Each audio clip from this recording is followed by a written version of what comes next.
and welcome everyone to Nerd TV for another Full Throttle Sim Racing Series race. This time, Wednesday night here for the Martin Sports Truck Series, coming at you live from the simulated Chicago Speedway, where we're going to go 134 laps around this 1.5 mile.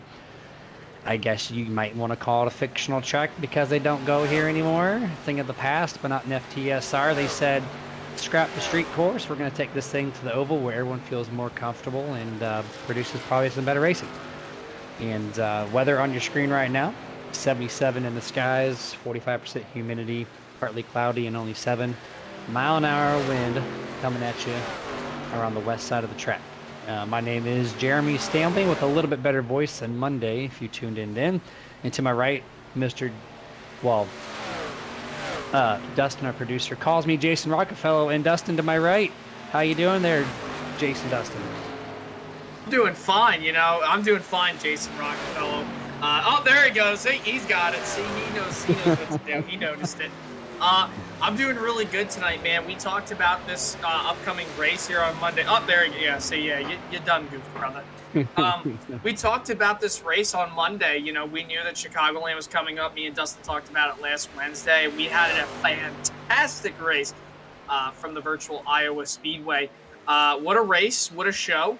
And here we are tonight, still out west in somewhat corn country. You can see the Brandt logos on the wall. So we're getting back. We're furthering our distance from corn country, but we're still in corn country. And I'm so glad these guys decided to not run the road course.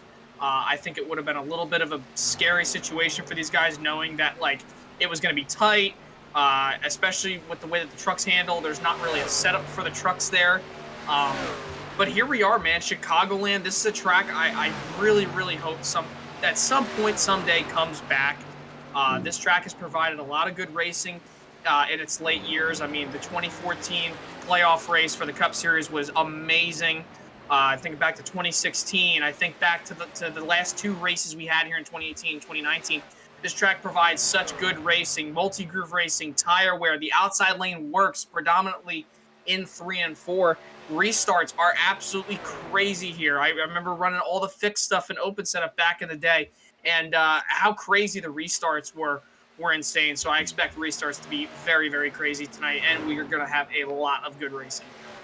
Yeah, of course, the actual NASCAR circuit's going to the street course, right? It's also in Chicago. And so next week we got Mid-Ohio for the truck series. So I think FTR just said, you know what? We're going to scrap doing back-to-back road courses here on the trucks. We're going to provide some good action on the oval side here. And yeah, I agree. This track needs to be back on the spotlight at some point in time. I don't know how that's going to happen. This track's basically in the middle of nowhere. I think the location kind of hurts it. That's why they went to the street course, to provide some action elsewhere inside the same state, to kind of bring in a demographic of fans, which I think the stats have already said there's about a 70% new attendance going to be there, at least live, going to their first NASCAR event. So it's going to work out for them in the long run, but at the cost of you're not going here and some other tracks. There's so many good tracks these days. You don't see them many go to many, tracks 2 times in a row like Daytona and Talladega. Like those are locked in, right? But most of other places only got one venue or one race per season, and we get to relive it here at the FTSR tonight. Yeah, and the great thing too about iRacing, and I mean, and also going back to console gaming, but predominantly iRacing, you can race anything, anywhere, at any time, as long as it's been scanned, modeled, whatever. And that's the great thing that iRacing provides, is we can go back and race at tracks like this. I mean, originally, the plan for North Wilkesboro, even though we all know what the real plan was going to be all along, I mean, Dale Jr. and iRacing and all of them, they went out there, had volunteers. They tore up all the weeds on the surface at North Wilkesboro just so iRacing could scan it, just so we could preserve it, because they didn't know the future of North Wilkesboro Speedway. And obviously nowadays, we all know the story. Don't need to say the rest of it. Thank God it's back. Very happy to see it. And that's the thing. I mean, here we are at Chicagoland. This track was scanned many years ago, and we're still able to race on this track, Kentucky, other tracks too, that just the top 3 national series don't go to anymore. And that's just the great part of iRacing. And like I said, you can race anything, anywhere, at any time, day, night. It doesn't matter. And this track is one of my favorites. when it comes to stock car racing on the 1.5 mile side. So I expect this race to be very fun tonight. Tire wear going to be a big factor. And depending on your setup too, Jeremy, you don't know your truck might be set up to run the outside later on in a run. It might be set up to run the bottom on a longer run. You never know. So you got to keep care of that right rear off the corners. Make sure you don't slide the right front off the corners as well. And no doubt about it, this is going to be one hell of a race tonight. And Dustin, before we sign off with our cameras here, what's your expectations tonight and how you gonna be doing over there? I'm expecting a damn good race tonight. These guys always put on a good show. It's one of my home tracks. I miss this track. Iowa and Chicagoland are two of my home tracks, equal distance away from where I'm located. I'm just like Jason. I've gotten a lot of wins at this track. It's very near and dear to my heart. I love seeing this track being in use again, and I think these FTSR boys are going to put on a damn good show. Yeah, we're about to find out, and I think the high side will be kicking in. I love this track, especially 1 and 2. I think that's going to be the place where a lot of guys are going to move to that second and third lane, most likely. But it is our time to get our faces off your guys' screens. We're going to be watching Richie Coy here as he has his green flag lap now. Going to be starting his lap here on the third lane up to the fourth lane here before he gets the complete corner exit. So this might be a burner lap to get his second lap underway. Yeah, that's the thing. Usually the thing that I always knew, when it came to qualifying over here, he's a little bit lower than usual from the outside wall. I usually always got right up against it.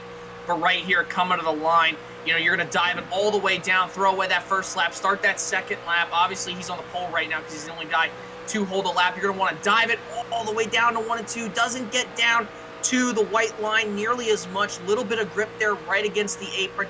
Slides the car back out to the wall. You don't want to do that too much, especially on the longer runs, because that's how you slide that right front. Again, coming down right here, there's a big bump in the center of 3 and 4. You want to make sure that you try to hold that truck as steady as possible, getting off turn 4. Nice exit for Richie Coy. He'll go all the way down to the apron, cut it a little short, but nevertheless, Richie Coy, 30.489, top of the board, and never mind Michael Blackner, never mind Brody Hanna, 30.445. The Fury Motorsport guys right now really showing some strength early on here in this session. Yeah, they hold the top 3 right now, and that's a little bit of a conservative exit there for the 19 off of turn 4. I feel like he kind of got a little closer to the outside wall to carry that speed, but we're going to be on board with Cody McKinney. He's coming to the line here. This is to take his first lap, I do believe. Well, actually, this is going to be his opening lap. So Cody McKinney, last week's winner, and also the current points leader here for the Martin Sports Truck Series. So he's looking to go back-to-back for 2023B. Let's see what he has in store here for tonight's qualifying. Yeah, Cody McKinney and Bobby Terrell are what I now deem him as concrete Cobby. They dominated last week in Iowa, and unfortunately some late race strategy, late race cautions got Bobby Terrell mixed up in some issues. A lot of other guys. Richie Coy went around at one point, and Cody McKinney just dominated, and now he's the points leader over Richie Coy by just 21 points. And right now, Bobby Terrell, third in the points, minus 31. JP Burns is fourth, minus 50 in the top 5. Rookie Mark Brannigan Jr., minus 51, who's been on a heater recently the last 2 weeks in the Mach 1 Performance Cup Series.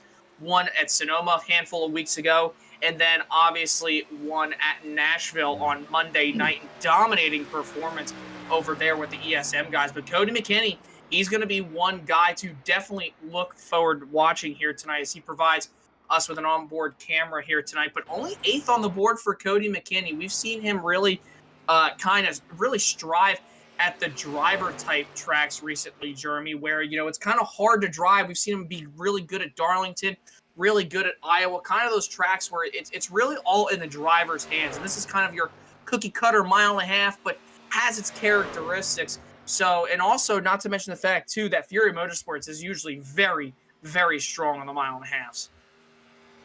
Yeah, they absolutely are. And I want to notate too that Cody McKinney got 2 wins so far this season through 4 races, and both have come from a cookie cutter 1.5 mile style track, being Charlotte and Nashville. And now we're at Chicago, another similar breed of racing. So Cody McKinney has his favor going for him. Going to be starting inside tonight's top 10 here, as we have 22 drivers taking time. We have 4 currently sitting out, and they are not on the track. So I think this is going to basically end the practice here. for the qualifying. And I think our drivers tonight, we got Ryan Chapman, I do believe, and we got Cody McKinney, which we saw him during his qualifying session. So that'll be presented by iRock 93.5, and there they are in your top left-hand corners. Those are the two drivers we'll be potentially talking to tonight if we get the time. This is not the SRX series. We can't pull them in during the green flag, but if we get time during the yellows, we will be more than happy to bring them in for you guys to get their take on tonight's race. But Jason, trucks are going to be lining up on the front straightaway here. So we're going to go over tonight's top 10 here. Brody Hanna going to be taking the pole at a 30.444 P1. Michael Blackner, his teammates, going to be on the outside, second place with a 30.487. Austin Gassion takes third.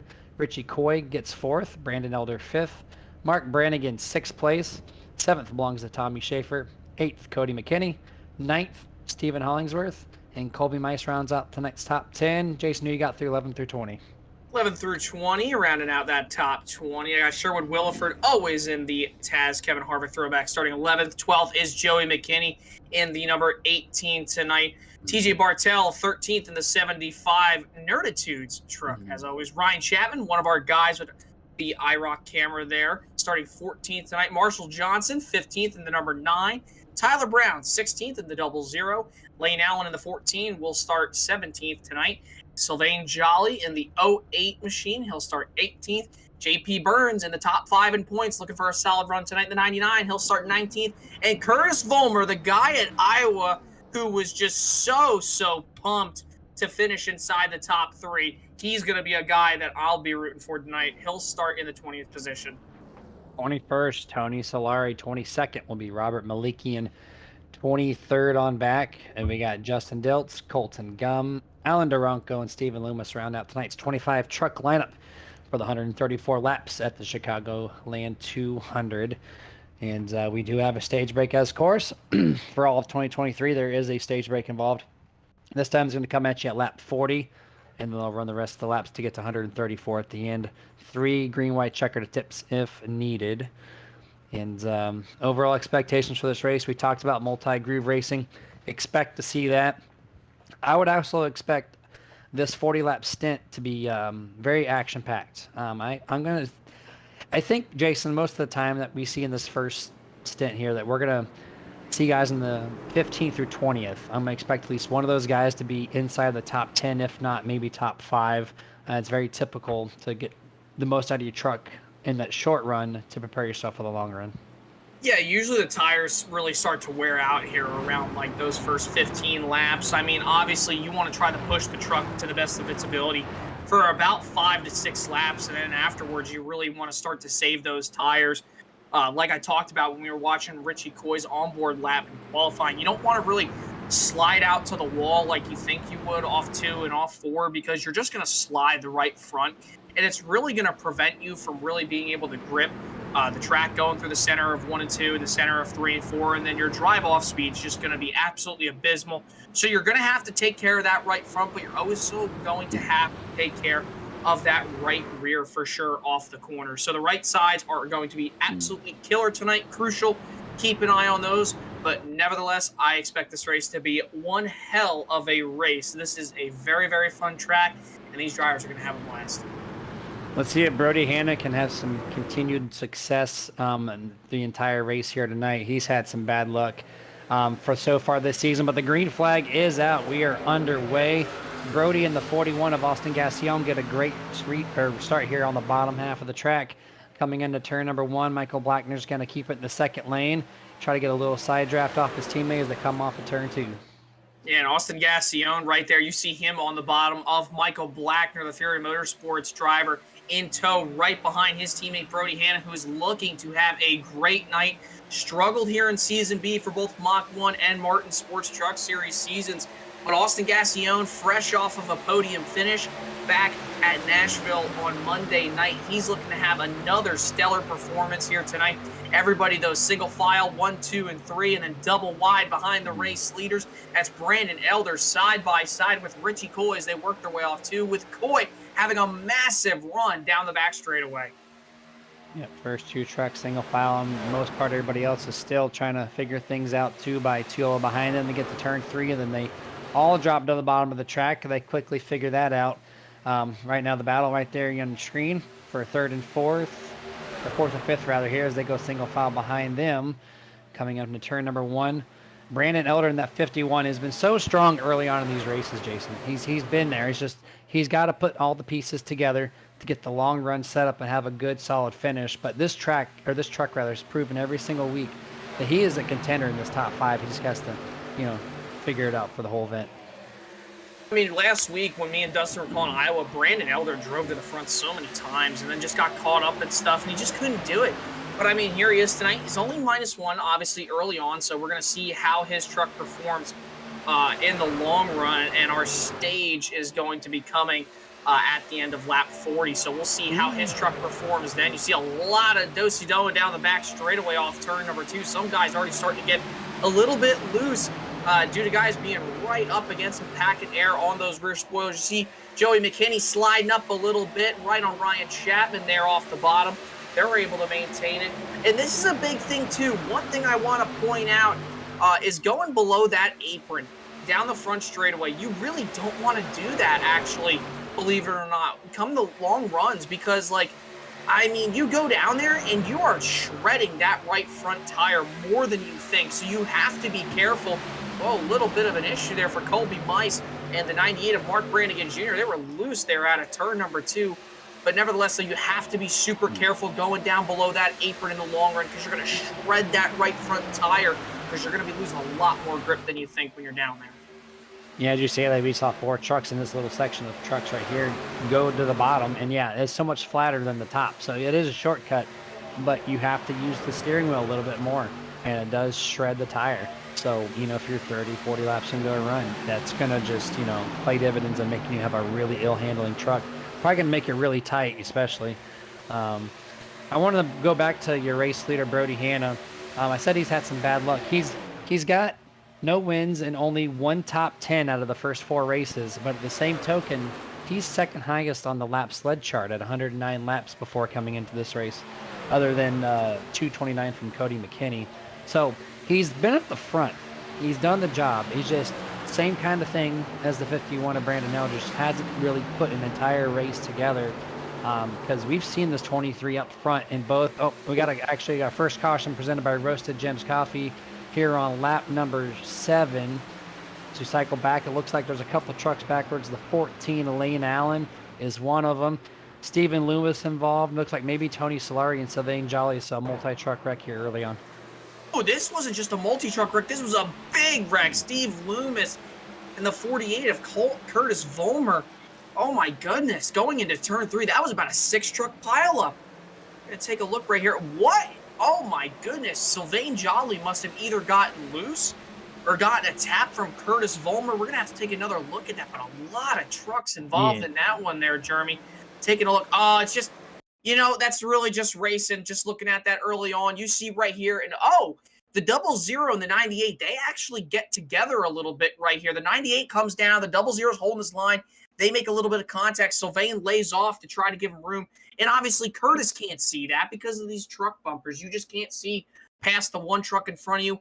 Everybody stacks up. No harm, no foul, no blame on anybody. It's just a shame that these guys got taken out so early. You see Tony Solari coming off a 3rd-place run last week at Iowa. Steve Loomis, nowhere to go right there. The 16, Robert Malikian there, nowhere to go as well. Just unfortunate for a lot of these guys who were just innocent victims in this and bystanders in the 3. Yeah, it was just like a domino effect. One guy checks up, the other guy's like, hey, I got to give you more room. And then, yeah, you're just racing so hard early on, right? The 2x2x2 and nowhere to go. Like you said, just the view right behind someone is just not good. And, when you're so close and you're going so fast that things happen like that. So unfortunately, 6 trucks are more involved in this one. Minus the 14 not having a real tailgate, I don't know if there's too much significant damage to a lot of these guys. So I think it's going to be repairable, and they should be able to be good to go. Yeah, for sure. I mean, it's early on. They have a long race to go, and I don't believe these guys get a fast repair. If not, I believe they only get one. But, even if they don't want to use it, they could still just, go into the pits continuously, work on the truck. Sure, they might sacrifice, a few laps during the race. But, I mean, if they get lucky enough, they fight hard, they get enough cautions, they can easily repair that truck enough to the point to where it's raceable. It might not be a race-winning top 5 contender, but they can still get points out of this. And one thing I wanted to point out too, Jeremy, you talked about right before that Roasted Gems caution came out was Brody Hanna. Looking at the points right now, we talk about how he really hasn't been here, at least in the Cup Series side of things. He's had 3 starts this year as of last week, 2 poles, and he's got 1 stage win, 1 top 10. But I mean, Tyler Granat, I don't even think is here tonight. That's a huge deal for him tonight. I don't even believe I saw Bobby Terrell, so he's going to gain points on those guys here tonight. And if he gets this stage win, and if he just so happens to go on and win this race, he is right back in the hunt with Cody McKinney, Richie Coy, and the rest of those guys up in the points. And as we approach the halfway point of Season B. So this could be a make-or-break race for Brody Hanna. He needs to perform if he wants to try to get all the points he can tonight and try to close in that gap in the standings. Yeah, definitely. He's already had to use 1 provisional. I think he's got 1 more in the bank. And to correct you, there was no fast repairs here at FTSR, period. And they have 4 complete tire sets, 1 on the truck, 3 in pit road. So I didn't see anyone initially pit. Wasn't really searching either.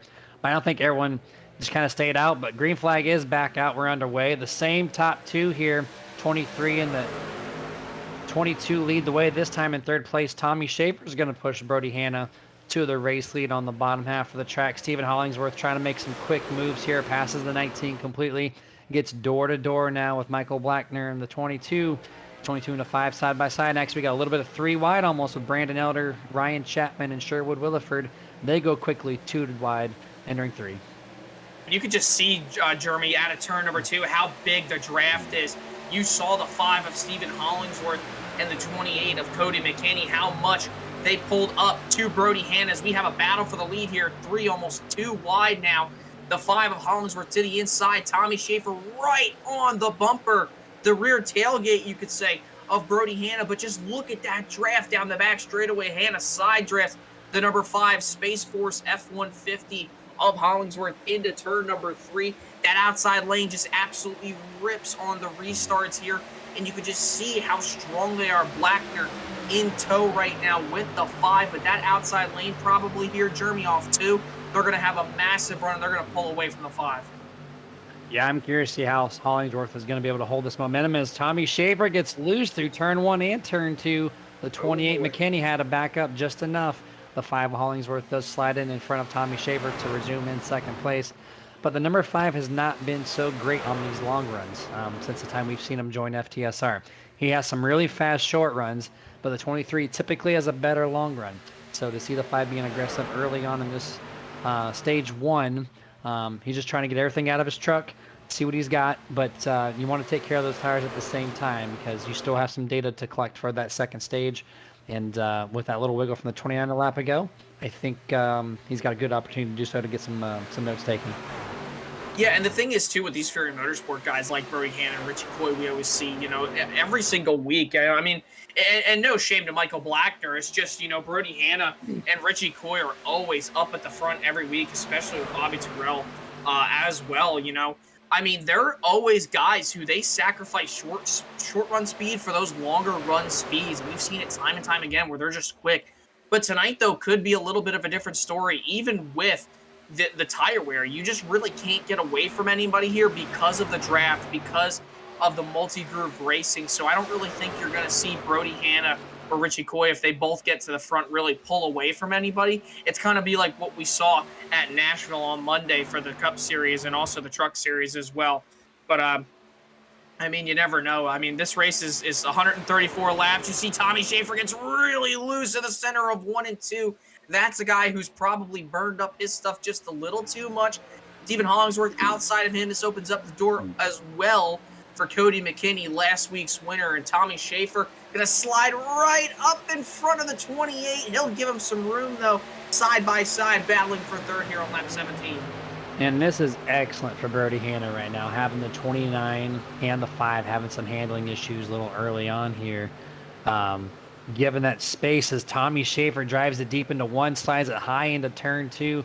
Cody McKinney had to shift up a little more than normal. When he does pass Tommy Schaefer, he's going to now resume in 3rd place. is his eye sets now on the top 2 here. Cody McKinney already moving up 4 spots, or 5 now, coming to line to end their lap 18. Yeah, coming to lap 18 now. You see Brody Hanna, though. He's still under fire from Hollingsworth. Hollingsworth is right on the tailgate, put about a foot or 2 or maybe even 3 between those 2 trucks. Stephen Hollingsworth might be in the dirty air right now, but down this straightaway here, he's going to have a little bit of a run due to the draft. See him closing up ever so slightly. Not going to make a move yet. Hanna to the bottom. Stephen Hollingsworth falls in tow. But look at that outside lane. Cody McKinney trying to work in the top groove with Tommy Schaefer as well in the 29 machine. They'll go to the bottom. Cody McKinney's got the right idea to not keep going down there. I guarantee you he'll be up at the front here in no time. And it's funny, too, because Cody McKinney qualified in the top 10, Jeremy. Didn't really have such a good qualifying run, obviously. But, I mean, still, top 10, he's able to pick up spots because restarts are crazy here. He gets into the 5 a little bit there almost. The 5, I think, was trying to side draft the 23, came right up into the 28's left front fender there. No harm, no foul, though. Everybody, though, still single file, but double wide there for second between McKinney and Hollingsworth into 1. Yeah, the 28 and the 5 really close there down the back straightaway. And this 28 machine, I mentioned it during qualifying. This guy has 2 wins this season, both on a 1.5 mile cookie cutter style track. And this being the 3rd one of the season through 5 races now. No surprise that we're going to see this 28 up front. We're probably going to see him up here all night as this race progresses on and on. And that truck looks fast. Definitely doesn't have the qualifying speed, but this race setup right now is proven to be one of the dominant ones here early on. As we go back a little bit through the field here, they're on focusing on Duranko here in the 2. He's currently in 13th place, running now 3 wide on the top side of the track here. 2 by 2 by 2, Jason, just outside the top 10. Yeah, and they're 2 by 2 right now. This is like some Daytona Talladega type pack racing. I guess that damage right there for the 17 machine, it might not be that bad like I thought it was going to be, but here we go. In front of him, 3 wide in front of Steve Loomis. You see right there, I believe that is Colby Mice, if I'm correct. You see the 2, Alan Duranko, Ryan Chapman right there. The 41 of Austin Gastillon from ESM. They're side by side now. They get back 2 wide, almost up and into the wall. Goes the 10 of Colton Gum there. Good save by him. You see the 18, Joey McKinney. He's falling back a little bit. The 17 gets into Chapman there, into 3. What a save by Ryan Chapman and Steve Loomis, both of those drivers, to save it there into 3 and 4. That could have been another huge, huge wreck. Chapman, though, loses 1-2 positions now as he goes into 1 and 2. This racing is excellent right there, and I heard the 17 jump on the radio and say, sorry guys, right away. He knew he had an issue and he made up for it by apologizing. But with that there, it kicks back to 17 and 11 a little bit. But the racing is still pretty strong here on the 18, the 41, the 9, and the 27. Just a strong group of trucks. Even though they're not for the front, they're producing a hell of a show back here. Still under fire, though. The 23, if we momentarily kick back to him, he has got Cody McKinney all over the truck. And look at him. They're running on the top half of this track already. We're not even 25 laps into this event. And these guys are running the 3rd and 4th groove here at Chicago. And this is why, Jason, you said you loved it for this reason here, the multi-groove. And there's not like there's extra grip here on these tracks, right? It's not like in our 2003 where you just have some companies say, hey, I'm going to put some extra grip up here because I can. No, it's just natural grip from this surface. And it is already doing 2 wide here. You see 3 wide, the 5 running up to the 4th groove. The 23 running the 3rd groove, Cody McKinney in the 28 running the 2nd groove. Tommy was trying to run the bottom, so top 4 all running different lines around this 1.5 mile track. And also see on the chats, which by the way, the chats are open. It's a little calm right now over there, but Jay Jinxie in there saying ESM on top. I think that message came in post-qualifying. ESM's doing okay, but they got some ground to make up because most of their drivers are outside the top 10 right now.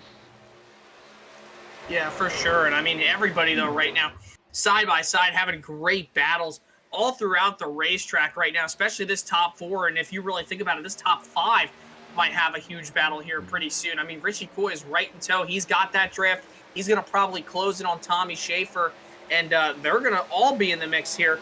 But right now, Cody McKinney is just haunting Brody Hanna all over his back bumper right now, trying to look for a way to go. He looked to the outside for a second. Hannah threw a little bit of a block, and they're both nose to tail right now here into 1 and 2, and everybody right up against the wall. I told you, Jeremy, earlier on in this race, you might just see that top groove be the dominant lane here once the tires get into effect, and sure enough, it's done just that.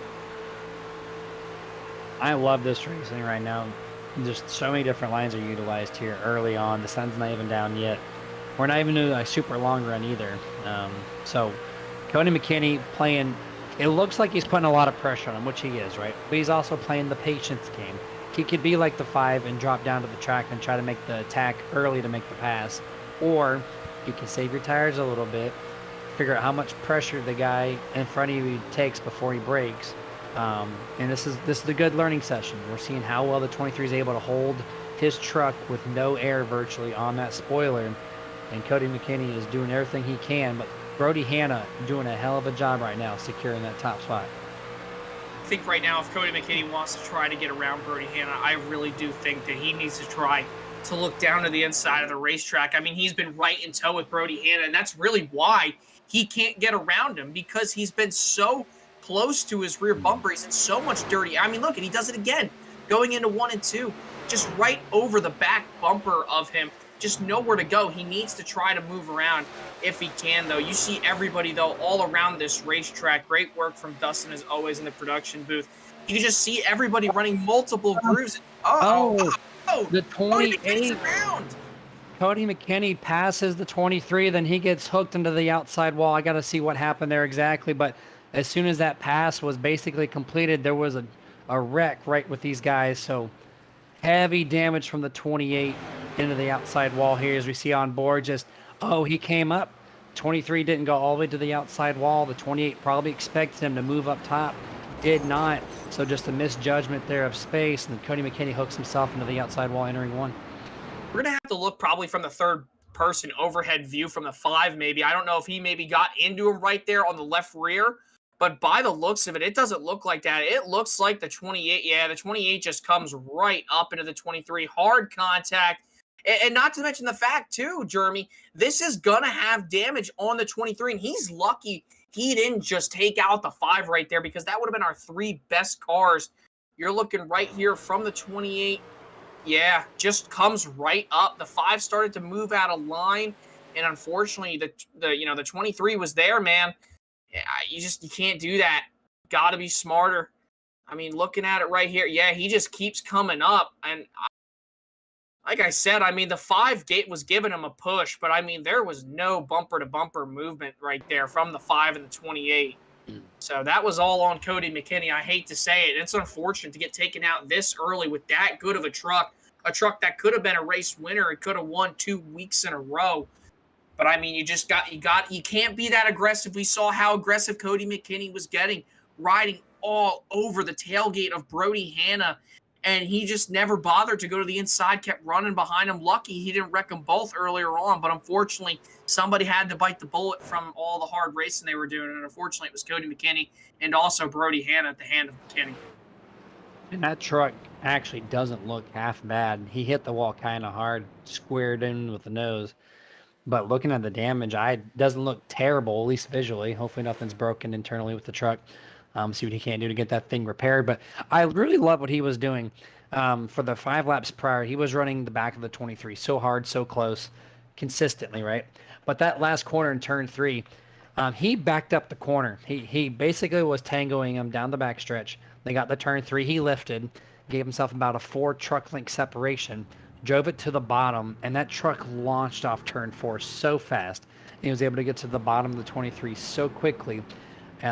But then, yeah, he just carried all that speed, went to the flat, came back up the track, and you basically have that blind spot, right? You know, the right rear side of the truck or any vehicle that you're in. That's like your number 1 blind spot. It's hard to judge. And these iRacing spotters, they're not actual people, right? So they don't tell you truck high, truck high, truck high. You just kind of have to rely on what you think and where he is at. And that, yeah, he just kind of misjudged that situation and hooked himself around. I think the truck might be okay, though. Yeah, we'll have to see. And here probably we're going to try to see if we can bring in Brody Hanna possibly to get a word with him here under caution. So we'll have to see what that's all about. I mean, but Brody Hanna, though, I mean, if I'm Brody Hanna right now, I'm probably honestly living with Cody McKinney. I mean, that was just a straight up going up. And I mean, Brody Hanna's had the fastest truck so far. And who knows? I mean, Brody Hanna might be really off the pace here when we go green. We'll have to find out. But I mean, boy, oh boy. You know, I'm going to try to bring him in right now, see if we can get a word with him. Brody Hanna, this is Jeremy in the Nerd TV booth. You got a copy? Gotcha. You probably know why I brought you in, man. That truck is super fast. I'm excited to see you back up to the front here doing a hell of a job. Heavy pressure from the 28. You're able to hold them off, no problem. And then the front stretch happened there. What was your take on that? Yeah, that's what we were talking about. And I think, unfortunately, I wasn't right on the wall, and he come up to get a good arc into the corner. I think we just kind of came together. But I know I wasn't exactly against the wall. I hate that for him. We were going to have a good race there towards the stage break because he was right there. Yeah, that was some excellent racing. I also noticed the high line, too. Has a lot of speed early on. Is that something you geared up for tonight, or is it just kind of natural of this track so far? No, I mean, this once you get a few laps on the tires, you kind of move up top, and you can kind of carry some more speed than you can on the bottom. It's one thing we kind of are aware of, we're looking at, and I'm hoping and I'm thinking the track's going to get a little looser as we go through the night. And so, because all of our trucks are a little tight, we were talking about that. So, I mean, at 10-4, you got a half a lap left, so go ahead and get back to it, and good luck the rest of the way. all right, appreciate it. Yes, sir. And that was the number 23. Brody Hanna is going to be restarting this race P2. Stephen Hollingsworth, Jason, one of the guys that have been pushing the issue a little bit harder, going to be taking this race or restart P1. See what this 5 can do. A good opportunity here now that Brody was involved in that incident right here. I mean, I don't know, man. It's going to be hard. I mean, see, here's the thing, though, is that Brody's going to have that outside advantage, and he's got his teammate right behind him and other drivers as well. So it's not like Brody's going to be left out here off turn number 2, but only time will tell here. I think that Hollingsworth's going to have a good restart, but the 23 is going to get him off too. And here we go. Green flag is out for the 3rd time this evening. The number 5 and the 23 dead heat here, basically with the 29 and the 19 as well. Not one person has a single advantage here except for Hollingsworth, who has the inside line, does clear the 23. Tommy Shea from the 29 trying to do the same thing off of turn number 2. Just barely cannot do it. 23 comes down, tries to get some side draft and hooks Tommy Schaefer, and it takes out a humongous amount of trucks here. 3rd caution already, presented by Roasted Gems Coffee. I mean, wow. I just don't really know what to say. It's so unfortunate. I mean, oh my goodness. I mean, that was really hard contact, and I believe that took out a lot of trucks right here. You see the 23 side drafted. The 29, though, came up a little bit, too. So I don't really think it's all Brody Hanna right there. You see hard contact into the wall for the 29 machine. We'll have to see if we can get a third-person view right here. Down the back straightaway, 29. Yeah, you see him right there, kind of coming up. Usually I use the seams to determine how close a truck is if they're moving around. He was coming up. Brody Hanna was coming down to side draft, and I think Brody Hanna was just coming down enough to the point to where the 29 was coming up just enough, and they made contact right there. A lot of trucks, you see the 8 and the 00 right there. He's involved. Oh, my gosh. Tyler Brown, Sherwood Williford, Tony Solari can't catch a break tonight. Other drivers, Steve Loomis up in the air right there into the corner. You see the 98, Mark Brannigan Jr., the last 2 weeks, Mach 1 performance winner. Lot of trucks involved in this one here, Jeremy, down the back straightaway. Yeah, 29 got lifted there. He actually hit the wall section where the safer barrier starts, too, so a little extra nose damage there, and then got jacked up by the 11. And I kind of have to agree with you. I was kind of watching the same angle that we saw from the first view of this wreck, as you see. Going through that wreck, I couldn't tell. That was Joey McKinney's on board with his nose camera. But I was looking at that same rear chase camera and from Brody Hanna. And yeah, he came down about a half a car length down the track. And then right after he stabilized his line, the 29 then shifted up about a quarter to a half and then just kind of met in the same spot. So just like how Cody McKinnon, the 23, Brody Hanna did the last wreck. It's just a very similar situation, but this time, yeah, takes out a bunch of people. See the 98 just hard into there. The 16, the 9, or the 29, the 11. Looks like the 8 there of Mice. Quite a few guys. There's some more back there. Sherwood Williford, the 33. About 7 or 8 trucks with a decent amount of damage out of this one. At 98 of Mark Brannigan Jr. must have had some ARCA brakes put on the front of that truck right there because he ran right into the back of the 17. But hey, man, you're trying to slow down. I'm sure Mark Brannigan Jr. was trying to slow down right there. But interesting thing we did not talk about in pre-race, Jeremy, is that curved back straightaway. I know that folks at home probably can't see it. I don't know if they remember or not. Maybe we can try to get an overhead shot of the racetrack. But you'll see that back straightaway is curved, and that definitely had a factor with the race. You could see right there from the blimp camera. You can kind of see it from this angle. It kind of swoops out a little bit and then starts coming in, heading into turn number 3. Perfect shot right there. Dustin knows what I want. Right there off turn 2, you see down the back straightaway, that wall curves as if it's like a mini but wide, huge tri-oval. So that definitely had a factor in that contact between the 23 and 29 machine there down the back straightaway, which it's not uncommon. Back years ago in the NASCAR Xfinity Series, Paul Menard, Kyle Busch, they got together down the back straightaway entering 3 because one tried to side drive, one tried to come up, just like we just saw between Hanna and Schaefer heading into 3 down the back straightaway. And that's just a product of Chicagoland Speedway with that curved back straightaway. And this is the only track on the circuit, or it was on the circuit, that you continuously turn that wheel 100% of the time during this race, unless you, for one split second, straighten it out on the tri-oval section. There's just not a spot that goes straight. So not even Bristol. You get that real short part of the straightaway, but you do have the wheel straight at one point. This track, nope, it is a continuous turn all the way around. So yeah, it's a good point to mention there about this Chicago track.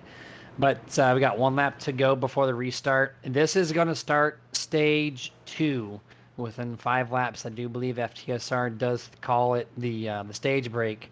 So I wasn't exactly sure who got points on that particular one as the field was getting sorted out as we were going through all that big mess that happened on the backstretch a few laps prior.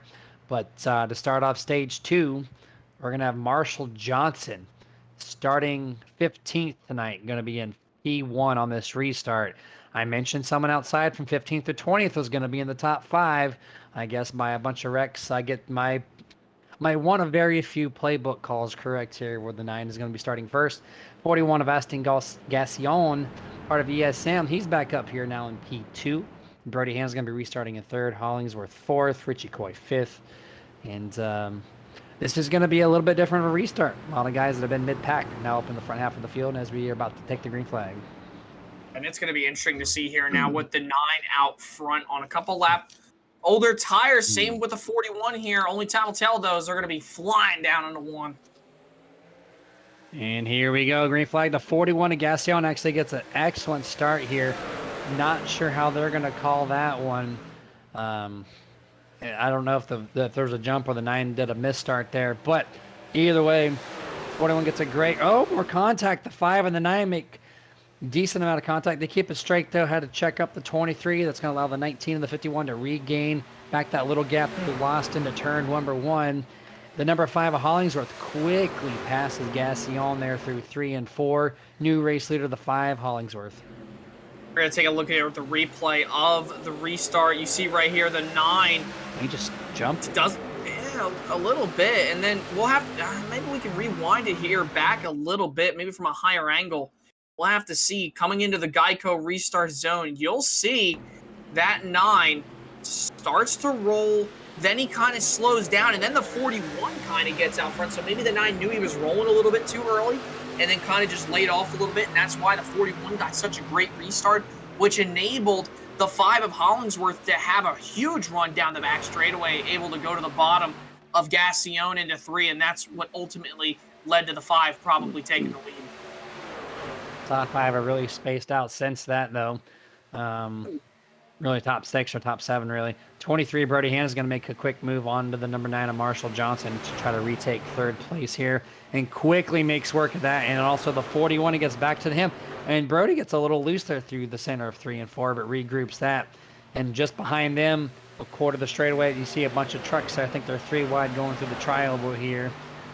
goes back to 2 wide momentarily. But this top 10 or just outside Jason all race long has been really the most action on the track. What, Jeremy, going back to what you just mentioned, at 23, he wasn't just a little sideways. I think he was channeling his inner Bo and Luke Duke from the Dukes of Hazzard going into 3 and 4. He might as well call himself the General Lee because he was sliding through 3 and 4. He sent it off in there. He hit that bump, started getting loose, and that's the thing.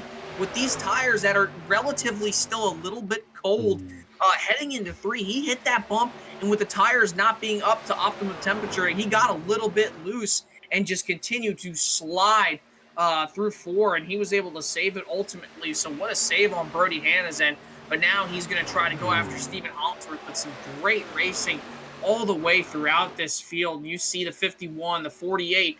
Look at Curtis Vollmer, involved in a wreck earlier on, up to 8th right now. Talked about him earlier on the grid. Curtis Vollmer, me and Dustin were talking to him, and I mean, it was amazing to see, the 48's reaction after Iowa, I believe it was. And I mean, he was saying, hey, watch out for us here over at our team. And I mean, he was ecstatic. I've never seen anybody more ecstatic than Richie Coy until Curtis Vollmer came along. And he was pumped, man. He started mid-pack here tonight, got involved in a wreck, finds himself right now P8 just inside the top 10. Great run going for that number 48 Jimmy Johnson machine. Yeah, he was actually the most animated person I've ever interviewed in a post race, period. And the number 9 Johnson saves it. I don't know how, but mad loose there. Big moment. Goes to the bottom. That allows the 48 and the 51 to pass him. So he's going to lose 2 spots on that transaction. But man, those rear tires have got to be screaming right now. He's got to take a couple laps to get that thing cooled off as we jump to the Nerd TV replay and see it right in front of Brandon Elder. So close. Able to gather it up before he gets to the grass. Job well done. Hold on to that thing, Marshall Johnson. Yeah, that's why I said I thought he went around because I thought he got turned right there. I thought he got hooked by the 51 of Elder when he started getting loose. And look at that. Talk about a 2-for-1 special. The 48 of Curtis Vollmer went past 2 of them. He went right through the middle there. But what a save, though, by Marshall Johnson. Save of the night so far. He gets I guess if you want to segment it, I wish we were sponsored by Sunoco, but that's like a Sunoco fueling victories moment, but a Sunoco save of the race there. So heads up driving by Marshall Johnson. You see Brandon Elder, though, still trying to rip that top side right there. He Dustin says in our ear, minus the lucky dog, but yeah, he gets the Get a Grip award for the night right there, and he had a ton of grip. Just enough grip right there on a turn number 2 to be able to save the truck. But look at this battle we got going on between Bartel, Gassion, Vollmer, Elder.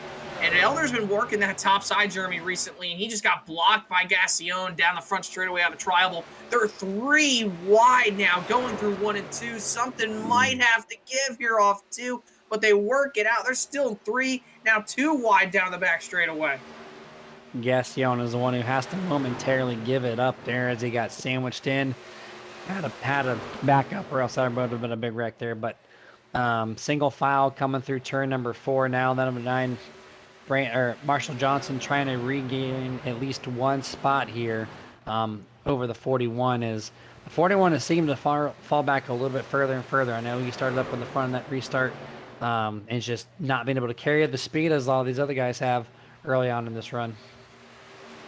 A lot of guys, though, just don't really have some speed and stuff like that. I mean, would you look at it, though, Marshall Johnson, Austin Gassion, they pitted last on lap 31. And these other guys around them pitted on lap 36. So just with the 5-lap fresher tires, I mean, it is making one hell of a difference here tonight. And tires are going to be key. And I tell you what, if somehow, some way, one of these guys has a set of tires in the pits at the end of this race, absolutely come in and take them, because you can rip around here on a fresh set of Goodyear Eagles. I've done it in leagues. I've done it on fixed races. And it's a lot of fun because I tell you what, and it's a lot more fun when you're the guy out on fresh Goodyear Eagles compared to everybody else who's struggling for grip on the restarts, trying to not spin the tires, trying to not slide up and wreck. So definitely tires might be a factor here at the end of this race if anybody still has a set. Remember, though, these guys had 1 set on the truck coming in here tonight, and they had 3 behind the walls. And obviously some guys have already taken 1.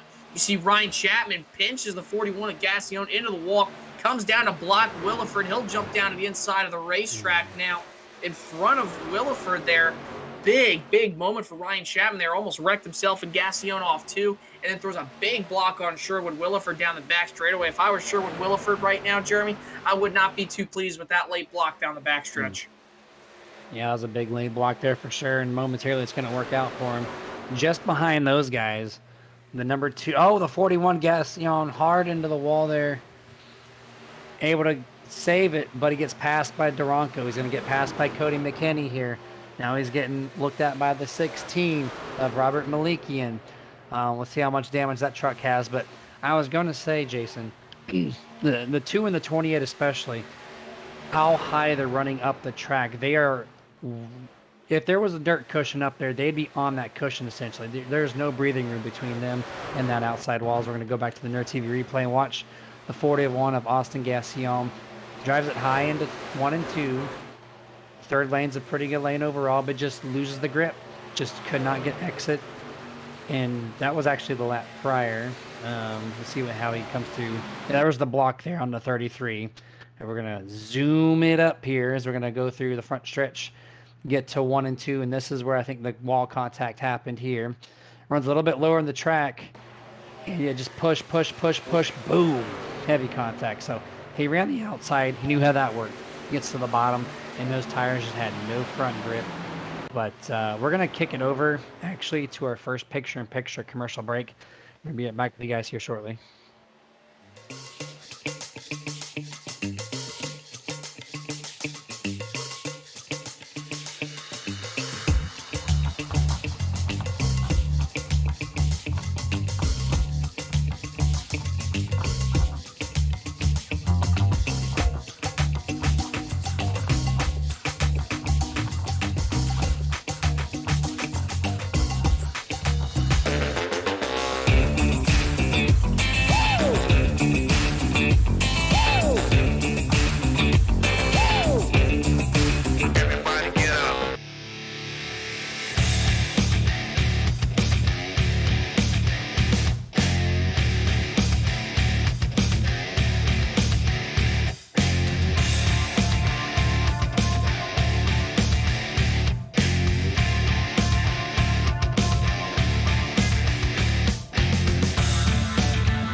Racing isn't easy, but experiencing it is. iRacing puts you in the driver's seat with the industry's leading sim racing game. Drive on laser scan replicas of the greatest racing circuits from around the world. Go head-to-head against other drivers chosen by skill-based matchmaking to ensure competitive racing at every level. Compete across all your favorite series. In officially licensed cars engineered to deliver the most accurate driving experience possible.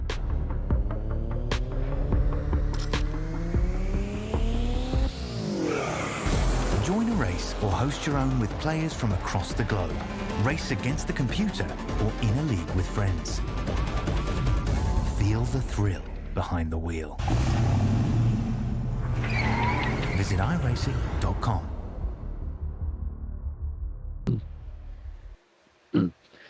And back to full screen coverage here for the Mach 1 it's not Monday. The Martin Sports Truck Series here is we're currently on lap 62 of scheduled 134. And a lead swap has happened since we went to commercial break. Brody Hanna momentarily holds the lead now over number 5 of Hollingsworth, and now fast charging 19 of Richie Coy, who is more known for his long runs here. So let's see what he can do as he's got now to the top 2. And they have really spaced themselves out now to 4th place Brandon Elder. Quick shout out to Brandon Elder. I talked about him in the pre-race and a little bit during qualifying. This guy is always fast right, in the first half of the race, but he has done a great job so far, keeping up in 4th place in that 51. And we're just almost to the halfway point. So let's see if we can do it when the sun goes down a little bit further and the track conditions change a little bit. We'll just have to see here, Jeremy. I just don't know. I mean, the 51 was really, really strong last week. Talked about it earlier. Got up to the front multiple times, had some misfortune happen to him.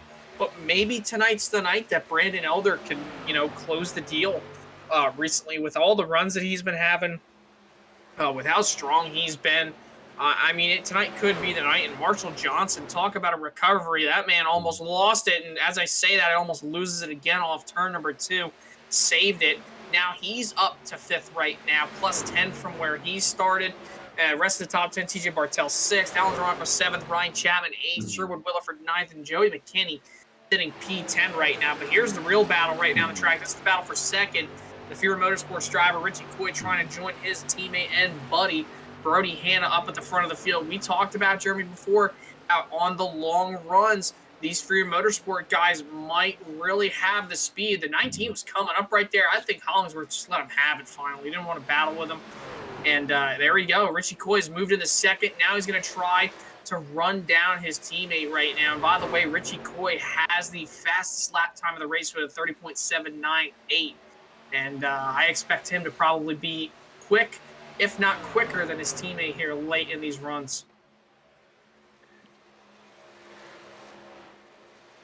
As the laps continue to come down here before we potentially could see our first green flag pit stop of this evening, the 19 is just continuously to get better and better as the lights kind of come down. And you heard Brody talk about how the setup potentially could be handling when the lights do go down, where they're going to feel a little bit more looseness, which usually when the sun goes down, you get more grip, but they're expecting opposite on that notion. So, but right now, 2 different strategies. One, the 23 has been up front all race long. And the second is the 19, where he has been just climbing through the field. And right now, almost to the 23 is back a little bit further in the field through 12th, 13th place. There's been some pretty interesting passing going on. And right now, the 28 of McKinney and the 48 of Vollmer side by side right now. I've been watching this race here for the past 5 laps or so, and it's been pretty entertaining as well. Yeah, there's just battling all over this racetrack, and I mean, it's been great to see. I mean, Curtis Vollmer was inside the top 10. He's dropped back to 12th right now. Cody McKinney continuing to march his way up towards the front right now, despite the damage earlier on. And as the sun continues to set, we're going to start to see which drivers are faster. Oh, and you see right behind them, JP Burns nearly loses it in the center of 1 and 2. Cody McKinney puts a slider on Curtis Vollmer, who probably didn't appreciate that. Gave him a little bumper out of turn number 2. But everybody right now fighting for every piece of real estate, every position. And there is multi-groove racing all over the place right now as McKinney starts to kind of peek away right now from Vollmer. And everybody else in front of them just currently riding around, running multiple grooves, top, middle, bottom. It doesn't matter right now. And by the way, Richie Coy, he's been getting faster every lap. The gap is now less than 0.2 of a second right here. He looks to the inside of his teammate here off turn number 4. He was faster than by more than a 10th last time around. This time by the line, they're side by side for the race lead here. Going into 1, now it's single files back out. Coy heads back down to the bottom of the racetrack, but the 23 of Hannah still ripping that top side, trying to get around, or trying to get away, I should say, from his teammate and buddy Richie Coy. And look at Hollingsworth as well. He is one of those guys running the fourth groove. This time matches the same distance to the wall as Brody Hanna does. But the 5 of Hollingsworth, that truck's a little bit looser right now than the 23 and the 19. And he is able to carry that speed off the corner exit just a little bit more because he has better rotation through center and running the top half of the track. I love this. I have not been able to do this. I can run the third group, but when it comes to the fourth group, I've struggled. But right now, the 23 and the 5 just have something figured out right up against the paint, and it's working well. Identical lap times from the guy running the bottom versus the guy on the top. It's just a great race here. And you see the 5 run the... He just carries a little bit more speed in the center. He really gained on the 23 that time through 3 and 4. Which is going to bring the 5 of Hollingsworth to the 19's back bumper here. Looks low for just a second. Says, nope, I'm going to keep it to the top where my truck is most comfortable. But these guys just continue to get a little bit closer and closer to each other here. And the 5 gets really loose there out of turn number 2. Probably could have had the run on Richie Coy down the back straightaway. Just wasn't enough.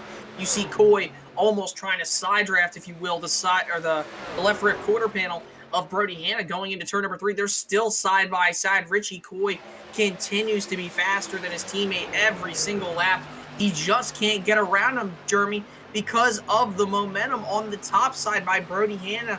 I think if the 19 wants to get around him, he's going to have to throw a slide job or have such a monster run going into 1 or going into 3 that he's going to have to throw a slider on his teammate.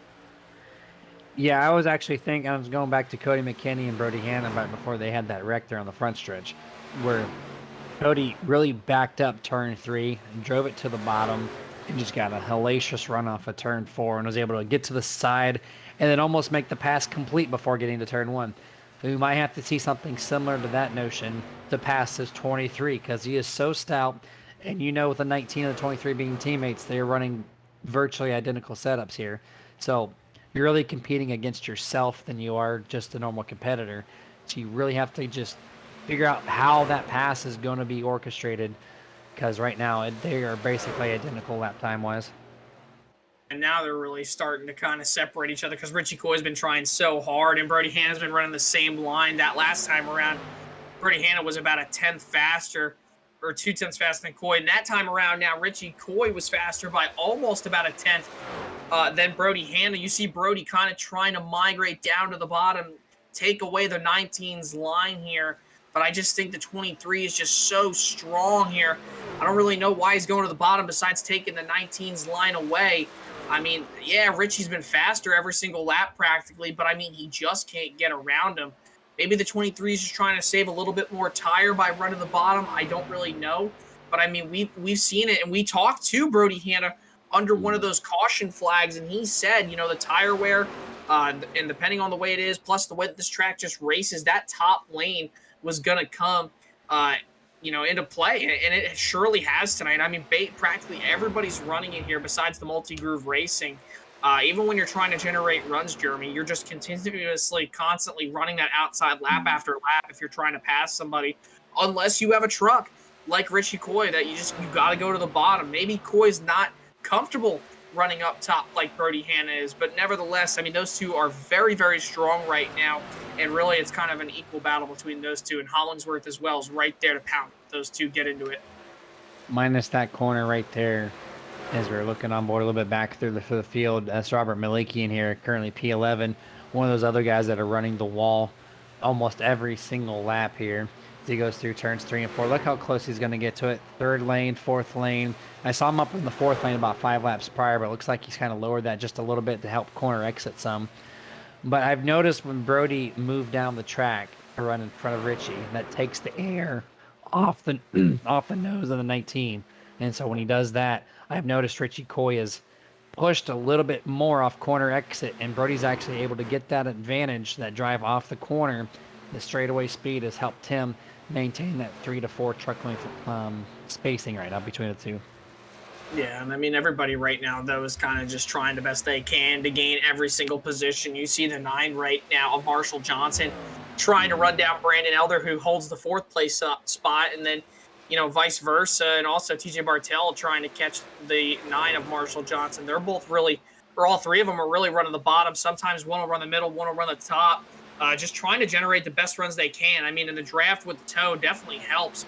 But I mean, you just see them right there going into 3 and 4, I should say, all really running the exact same line. But, everybody is all over the place right now, especially Robert Milikian in that 16 machine. He keeps on going from top to bottom, crossovers and whatnot. He's got a fast truck, currently just moved inside the top 10 on Joey McKinney, plus 12 from where he started. A couple of notes here tonight, with drivers moving up a lot. I mean, we talked about Marshall Johnson. He's up 10 from where he started. Alan Duranko, currently up 17 spots from where he started. And then obviously Robert Milikian there in the 10th place spot. He's up 12 spots from where he started. So those are your 3 biggest movers currently. And make that another spot for Alan Duranko. He just moved outside the top 5 into 6th on Ryan Chapman. So that's plus 18. But here we go, Jeremy. Couple guys, 2 big contenders, Marshall Johnson, Cody McKinney on pit road this time. Green flag pit stops have started. Giving up 8th place and 15th place. These 2 trucks are coming on pit road. And I'm actually not really surprised to see the 28 down there with that wreck he had a little bit ago to kind of, shortcut that and try to get as much speed as he can. You see the 5 little wiggle coming down to pit road speed. So that's going to be the number 5 Hollingsworth giving up 3rd place. And a couple other guys are down pit road as well. So pit stops are officially underway on lap 82. So we're, approaching 2/3 complete in this race. And so with that being said, we're probably going to see the last 50 laps go, the rest of the way with no green flag pit stop. The only time they'd come down pit road is if they had a caution. So the long run will be coming into play here tonight. Yeah, and I tell you what, right now, if I'm a 23 and the 19, I am not staying out any longer. They should definitely come this time by for sure, I think. I mean, the 5, you saw him. He pulled out, and I mean, he was in the top 3 right there. He was right in tow with those guys. If I'm the 23 and the 19, I'm coming this time by for sure. I mean, the 5 just, came in, and because of them going – so, the distance and whatnot. And here we go. Brody Hannah's in, but Richie Coy, he proceeds to stay out. You see Brandon Elder sideways coming into the pits. He's able to save it. Duranko and as well. Other drivers, too, following in line. Richie Coy then should definitely make his stop soon because due to the 5 pitting 2 laps earlier, he is going to have the tires. And we've seen it time and time again. We saw it on last Wednesday at Iowa. Jeremy, we saw it on Monday at Nashville. How much 1 lap with fresher tires can do from just pitting earlier when you're neck and neck with somebody like Richie Coy, Stephen Hollingsworth, and Brody Hannah were. Yeah, 100% there. You saw on board there with Ryan Chapman from this driver camera presented by iRock 93.5 as he gets down pit road, pulls out now, ready to go through the gears. And it's a very flat apron here at Chicago, so you got to make sure the tires don't spin, you don't get loose. You can easily slide up the track. But the sun is starting to go down, so the grip's a little bit better down there. But we see 33 Williford's pitted, the 2 of Duranko is pitted. So over half this field has cycled through their green flag pit stops. There's the 19 of Richie Coy giving up his top spot here. That's going to resume the lead to the 75 TJ Bartel. He actually pitted as well. So I think this is actually going to cycle back all the way to Stephen Hollingsworth in the 5, who should be the leader of this time by, as he's currently on the backstretch. Yeah, and I mean, you can just see, look at the gap that he's pulled on those 2 just from, pitting early. I mean, here's the thing, though. They're going to have the draft. They're going to be able to draft together, so one's going to be faster. But, I mean, that 5, just from pitting early, now he is more than 2 seconds out ahead of these guys by pitting 2 laps early. If I'm Stephen Hollingsworth, I'm pushing for a few laps, and then I'm starting to save, man. I mean, there is just no point in really pushing the truck. Just be consistent. Run that bottom. Save as much tire as you can because just in case that 23 and the 19, they start to click later on if this race goes green all the way in the end with no cautions. I mean, we've seen the 23 and the 19 just right beforehand with the run. They were fast. Later on in those runs, they took the top 2 spots. Stephen Hollingsworth was right there, though, the whole time. So if I'm him right now, having that advantage of over 2 seconds, I'm pushing it for about 5 laps, and then I'm starting to save. And he's already about 5 laps over from when he started on those tires on lap 82. So definitely start to save, because then when they do get to you, just if they do, because they've already gained a 10th, definitely you're going to have a little bit more tire than them. So you're going to be able to race them, provide a battle, and maybe they're going to probably burn off their stuff trying to battle you as well. Yeah, I feel like we're going to see Hollingsworth maintain a good pace for the next 10 laps or so.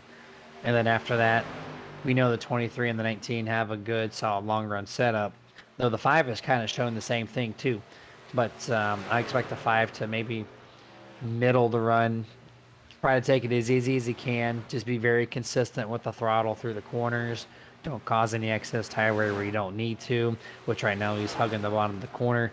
For the most part, very well. Very easy, smooth drive off the corner exit.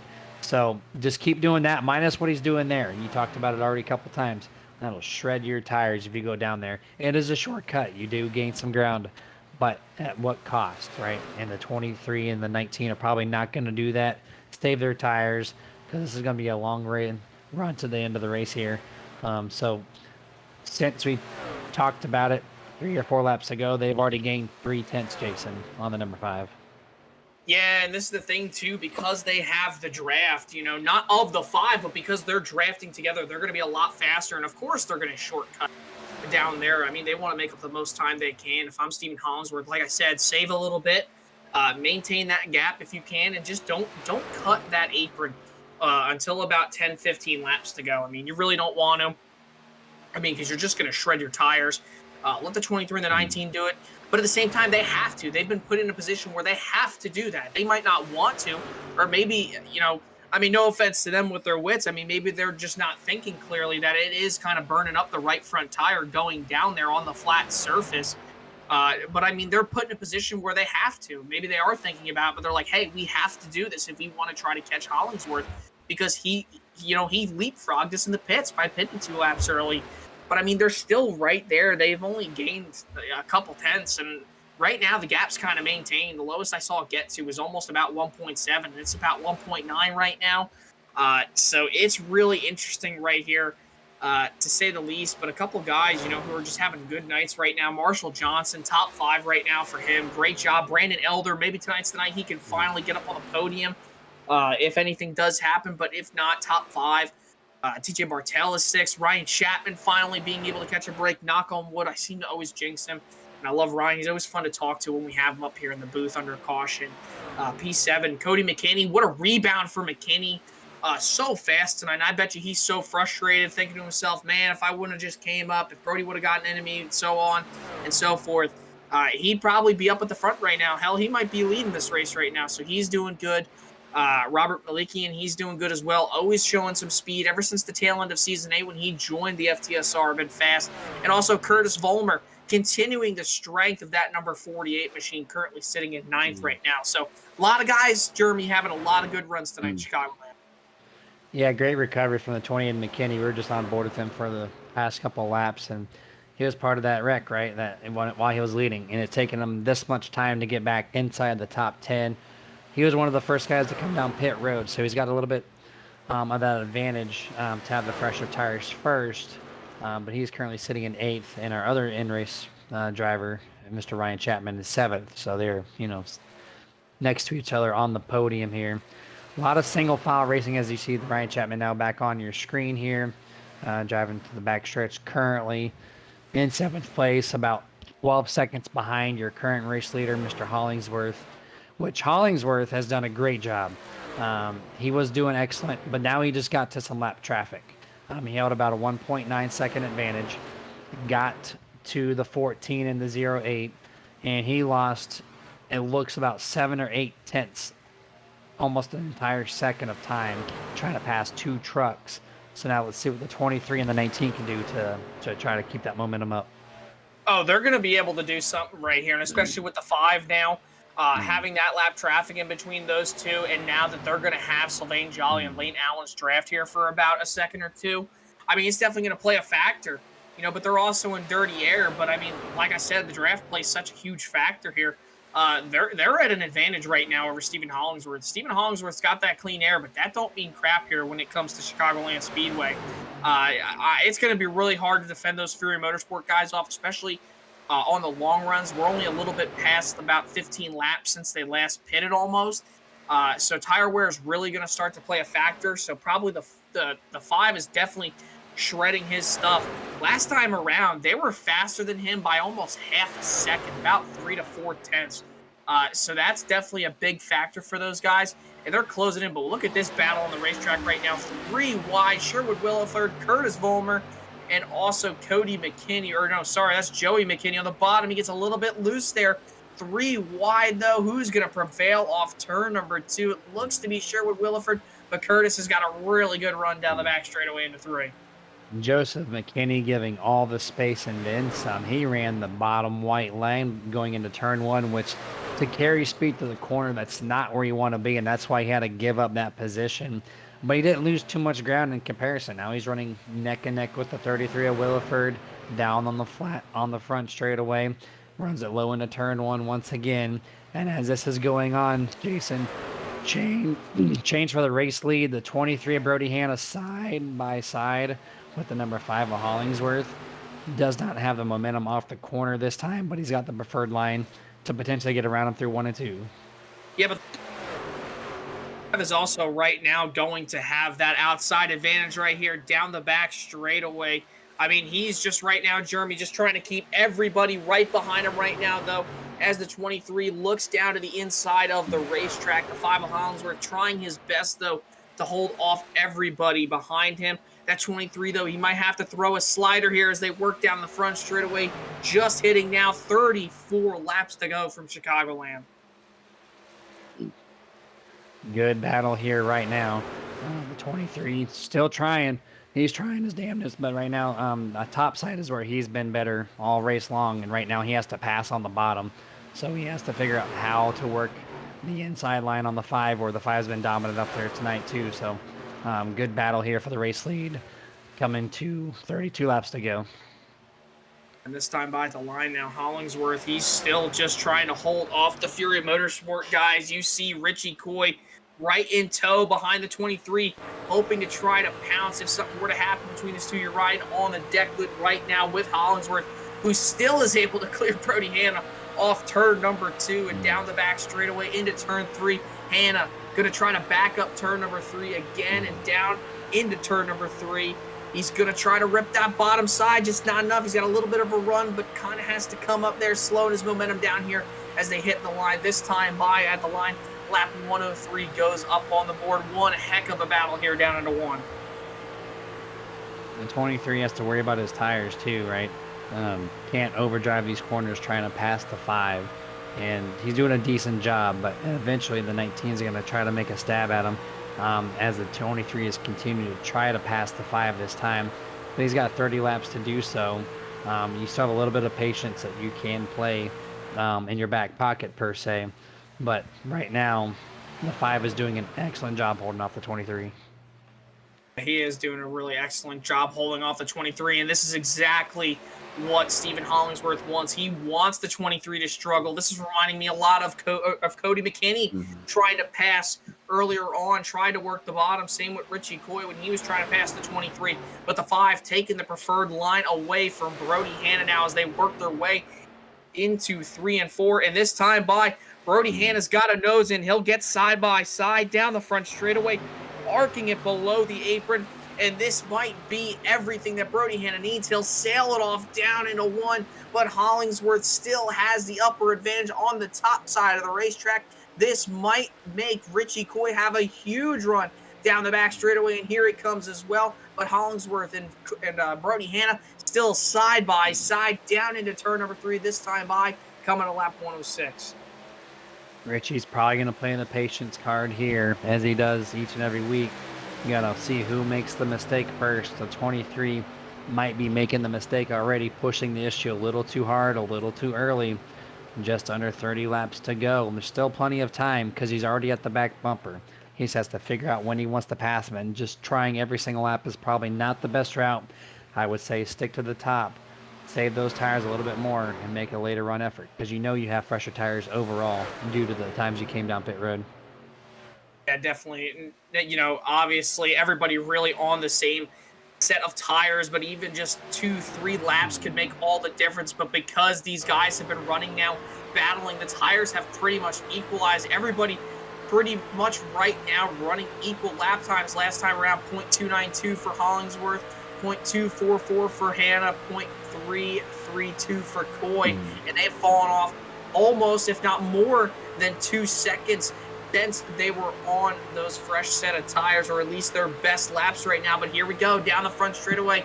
Hannah's going to have a little bit of a run, arc it down below the apron right now, side by side with the 5 of Hollingsworth, yet again battling for the race lead, as Richie Coy just waiting in the wings right now to see something happen between these two, or to have a door opened up for him so he can make a run. He'll push his teammate down the back straightaway. They'll slide back in line. Hollingsworth trying to defend everything he can do. Down into 3 and 4. Here they come, and Hollingsworth still has that outside advantage off turn number 4.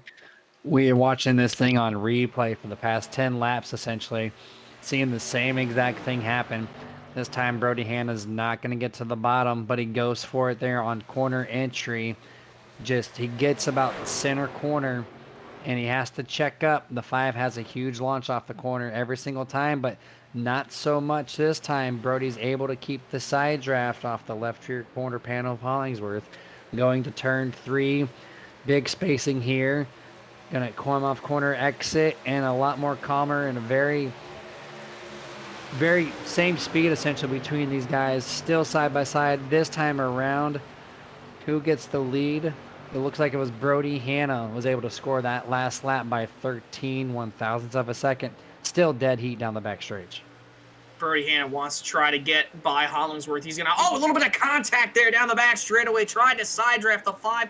5 came down a little bit. They made contact between the left rear and the right front on Brody Hanna's truck. If Hanna wants to try a shot at Hollingsworth, he's going to have a run like he did off 4 last time around. Arc it down into 1, better than he has all night long. But the 2 Fury Motorsport drivers trying their best to get around Stephen Hollingsworth. You see top, middle, bottom, everybody running every single different line. 24 laps to go, and if these 3 keep battling the way they do, this could open up the door for Brandon Elder, who is only 4.5 seconds back in case these guys get together. But still up at the front, Hanna side by side with Hollingsworth. Now they single file back out across the line. 23 laps to go. Single file down into 1, and Hanna is going to try the Cody McKinney maneuver. He'll start trailing the 5 of Hollingsworth into 1 and 2 to try to get that run down the backstretch. And this is why we want Chicagoland back on the circuit schedule, because of this excellent racing that it can produce. And right now, these top 3 are just putting on a hell of a show for everyone tuning into Nerd TV right now. But Brody is starting to change his strategy up a little bit. He ran 1 and 2 on the top. He held the same exact speed as the 5 did, so he knows he's consistent on that end. But then going through 3 and 4, goes back to the normal. 1 and 2 this time, also going back to the bottom. The 19 gets a great run on his teammate whenever Brody does go to the bottom of 1 and 2. 19 does check up this time, though. 19's just he's figuring things out. He's trying to put his truck in different areas. Is that JP Burns in the 99? Yeah, he's really slow up on the top. It's not going to play in a part coming off corner exit, but corner entrance here. This could change things up as the 5 has to potentially enter the corner low. Quickly goes back up to the top, though, to find exactly where he's been all night long. 23 temporarily gets a momentum shift coming off corner exit, though. Back to the 5 race leader. 5 of Hollingsworth right there, almost detrimental right there. Actions detrimental, you'd say, like Denny Hamlin's podcast would pretty much say, as it is titled. JP Burns got up into the wall in 1 and 2, but these 2 still neck and neck, trying to see who's boss here late in the going at Chicagoland Speedway. 20 laps to go. Up in the air right now into 1 and 2. You see the 5 Hollingsworth running the line he's been most comfortable with these last few laps. Ryan Chapman comes into the pits this time by, but it's all a battle at the front. Brody Hanna got a little bit tight off turn number 2. They're still side by side. Oh my goodness, this battle has been so good here to see this, Jeremy, late in the going. But look at this. Brody Hanna, he's got enough of a run. It just wasn't enough. Try to clear Hollingsworth. Hollingsworth going to try to put it on his door. Gets loose on the apron. This might be everything that Brody Hanna needs. Going down to 1, and he'll sail it off in there. 23 entering the corner a little too low. I don't think this is going to be it. The 5 gets a great run on the top, and there he goes back to the race lead. The 23 needs to get a little closer to the 5 and enter that corner a little bit wider to carry that momentum through. Because right now, the 5 is so strong when it comes to being side by side with each other. As the 23 and the 5 get really close off of 4, no contact. This might be the 23's best chance as he does take the race lead that time around. Going through turn 1, he's going to drive in a little deeper. Nope, he's going to hug the bottom. A little bit of a slide up and makes it clear. The 5 is going to maintain in line, and I think this is going to seal the deal for the lead swap. I tell you what there, Jeremy, that 23, he sailed it off in there, finally was able to do it through a slide job. If I were the 5 of Hollingsworth, would have tried the crossover. Now the question's going to be, can Richie Coy get around the 5 of Hollingsworth to get to his teammate here with just 17 laps to go? We know how strong the 19 has been, but the 23 has been even stronger. Will the 19 have enough time to catch his teammate? Will the 5 work with the 19? We don't know. Coming down this time by, it'll be 16 laps to go. Joey McKinney is out of the pit. Sherwood Williford in the pits this time by. Some guys might not be able to make it on fuel. Some guys are coming in. This is super interesting. Stephen Hollingsworth is coming into the pits this time by. So this is a scheduled green flag pit stop, more than likely last one of the night. The question is going to be, who has the momentum? Who has the better entrance and exit to pit road? Final stop of the night for the driver, the number 5 Space Force F-150. I was thinking they could have gone a few more laps. He pitted on what, like lap 85 roughly? So we're sitting here on lap 120. So that's not even 40 laps in the field run. But guess what? The 23 also coming down pit road gets to speed just at the right amount of time. Excellent pit entry here for Brody Hannum. So I guess the fuel tank's a little bit smaller tonight. Brody Hannum's going to try to shortcut his teammate Richie Coy. So it's almost guaranteed that Richie's going to come down this time by. I tell you what, Jeremy, the thing that I got thinking is fuel strategy. Will anybody try to play the fuel strategy card? It doesn't look like it, though, because everybody is pretty much on the same strategy, pitted around the same lap, or the same laps, lap 81 to lap 86 around. So everybody is still right now on the racetrack. At least the top 6 have not pitted yet. Brandon Elder is now pitted, so that makes it the top 5. Richie Coy, TJ Bartel, Marshall Johnson, and this is only hurting Richie Coy more and more the longer he stays out. And the 5 of Stephen Hollingsworth, he is in front right now of Brody Hanna. Never mind, no, he's not. Brody Hanna is back out in front of the 5. So that's going to be a battle to watch here as they work their way into turn number 3. You see Brody Hanna working around the corner. He looks to have about a second over the 5 of Stephen Hollingsworth. So this could be the race for the win, but they're on fresh tires. The question here is, Jeremy, who has the better short run speed, and will we see a yellow? If we can turn on the truck telemetry presented by TWRS, I want to see if we can figure out if Richie's going to be trying to save here. His speed is not really fluctuating, coming off the corner at 164. Gets to the line. He actually picks up a little bit faster pace this time around. Last lap, he only picked up maybe 5 to 10 mile an hour tops. Lifts it in there. So a little bit more of a faster lap this time around here. You see the throttle there on the arc, almost all the way full there. Back to full throttle here on corner exit down the back straightaway. And yeah, he's not really lifting too much. So I don't think this is a saving strategy. He just might just try to push the issue and go as late as he can and maybe, just maybe, make it to the end. Yeah, and the thing that he might try to do, Jeremy, you got to think to yourself as well, is that because all these guys behind him are a lap down, Richie Coy very well might try to stay out as long as he can until the fuel tank is almost dry, or maybe if he's saving just enough, he might be able to push it all the way to the end. But if so, he'll come in and probably just take a splash of fuel and go out, because there is only 4 trucks currently on the lead lap. Last truck on the lead lap, Robert Malikian in the 16. He's 4th. First car 1 lap down, Curtis Vollmer in the number 48. And that is actually going to go to the 23 right now. As the 23 looks really high on his teammate right now, that's going to put him back on the lead lap. So if Richie Coy is going to pit, I got to think to yourself, Jeremy, if Richie Coy wants to try to win this race, he's got to pit now, and he's got to probably take a splash of fuel. That come down pit road. I mean, how early the guys come down pit road, I am really surprised. Oh, as they make a little quick cut there down the front straightaway. But these guys pitted so early on. It really just tells me the 19 has to come down pit road, but maybe these guys shortcutted the short run. So I really don't know what to expect here.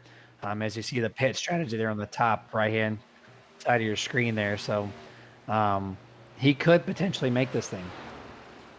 Yeah, he very well could make this thing. I mean, with only coming down this time by, it'll be 8 laps to go for the number 19, a driver out of New Jersey, fellow New Jersey native as well, repping New Jersey as always. Richie Coy doing one hell of a job there in that number 19 Ford F-150. The next driver right behind him, TJ Bartel, in the number 75 Nerditudes Toyota Tundra TRD machine. He is back by about 3.5 seconds, and he last pitted on lap 85. But he's actually gaining right now on Richie Coy, and he's gaining on him big time. So I think here, Jeremy, Richie Coy is probably starting to save a ton of fuel. Then Marshall Johnson in third. He last pit on lap 81. It's going to be really close to see if he makes it. Robert Milicki in there. Oh, and Marshall Johnson, he's out of the question now. He comes to pit road, sacrifices that third place run. And then Robert Milicki, currently sitting P4. He'll move to P3 right here once Marshall Johnson comes around. He last pit on 85. And Brody Hanna, who right now is 23 seconds back from Richie Coy. Will he have enough time to catch him? 7 laps to go here in Chicagoland. TJ Bartel is catching Richie Coy in a hurry. Only 2 seconds separated them last lap. They come to the line this time, and he gained an entire second. The 75 probably a little more confident in how much fuel he has left in that truck. So some guy that we haven't talked about literally all night, minus the starting lineup of tonight's race. The 75 might be with this guy to spoil the fun for the 19 here and take home this trophy. Yeah, we'll have to see, but Richie Coy started to pick up the pace a little bit. I think he knows that TJ Bartel has something for him here as they work out a 4 this time by at the line. 5 laps to go. Put 5 fingers up in the air, high five your buddy next to you, whatever it may be. The gap is a 1.5 seconds between Bartel and Coy, and this is for the win. Brody Hanna only 20.5 seconds back, and that gap is dwindling, and it is dwindling fast. The question will be, will Coy have enough to make it all the way around, and will Bartel try something on Richie Coy, or will he have enough to make it? But we've seen Bartel pushing the issue. Don't know if he's going to have enough, but it's going to be close. 4 laps to go this time by at the line for the Haskell, New Jersey native of Richie Coy. Richie gained 2/10 that time around there, so now it's 1.4 second separation between the top 2 here. And Brody Hanna gained 2 entire seconds, but still 20 seconds back. Not going to be enough time unless there's a caution. Will it? I think it's going to be basically what we saw this past Monday, where Mark Brannigan ran out of fuel at the start-finish line to take the checker flag. We might see something very similar to this notion here. 219 really get next to the grass, trying to really just shortcut this track as much as possible. But he loses 3/10 to TJ Bartel that lap. And Bartel right now is slowly closing in on Richie Coy, and Richie Coy might be starting to run out of fuel. The thing might be starting to sputter this time by. They're going to see 2 laps to go. Does Bartel have anything for Coy? Will we see a caution? Will they both run out of fuel? We'll have to see. Bartel is in the pits. He gives it up. It's all up to Richie Coy. 2 laps to go. The gap between him and Hanna is less than 17 seconds. But the question is, will Richie Coy have enough fuel? Lap and a half to go. The clutch is going to be in effect here for Richie as much as he can. Running the very bottom of the back straightaway. He just has to coast it. He's got no pressure behind. Over 16 seconds separates him. 4 goes pit road. That tells me he is in it to win it. White flag presented by nobody. 19 going to run all the way on the flat, basically to turn 1. Really easy through this section of the track.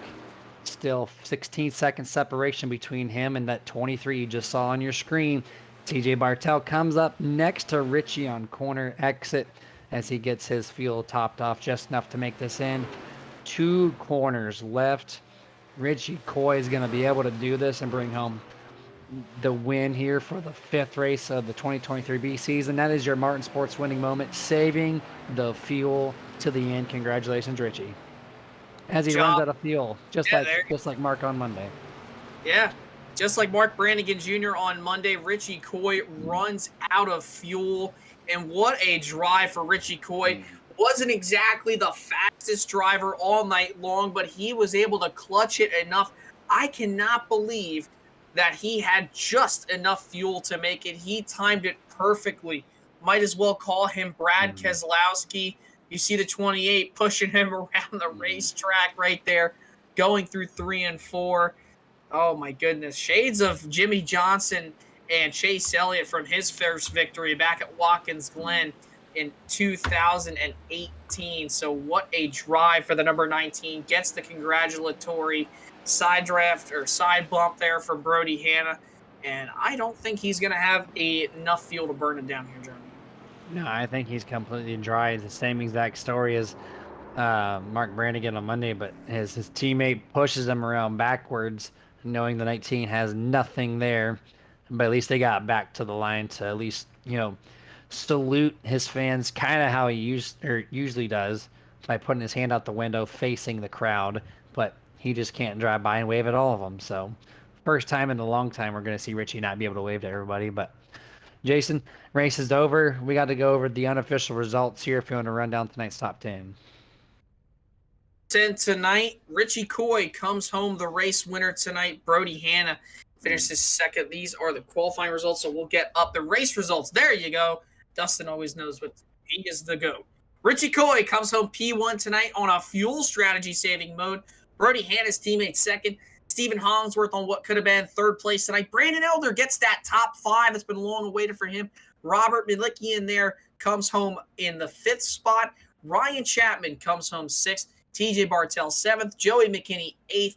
Cody McKinney comes home 9th despite the wreck earlier on with him and Brody Hanna. And the top 10, Sherwood Williford gets a nice solid finish here at Chicago. Marshall Johnson gets 11th. Curtis Vollmer 12th. JP Burns brings it in 13th. 14th, Alan Duranko. 15th place, Lane Allen. 16th, Sylvain Jolly. 17th, Steve Loomis.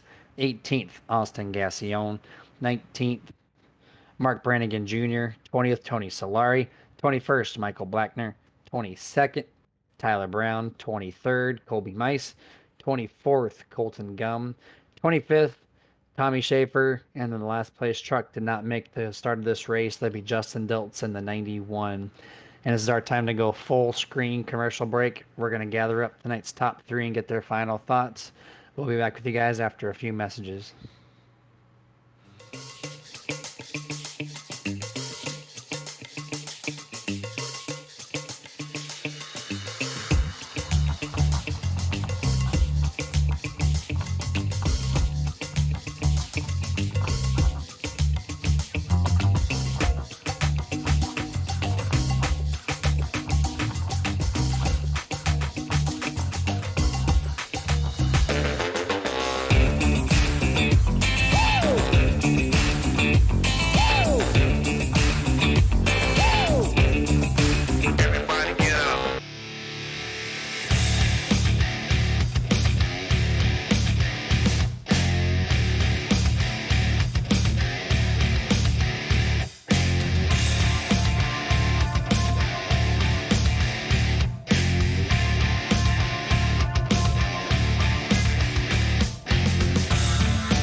folks, welcome back to Dirt TV's coverage of the Chicagoland 200.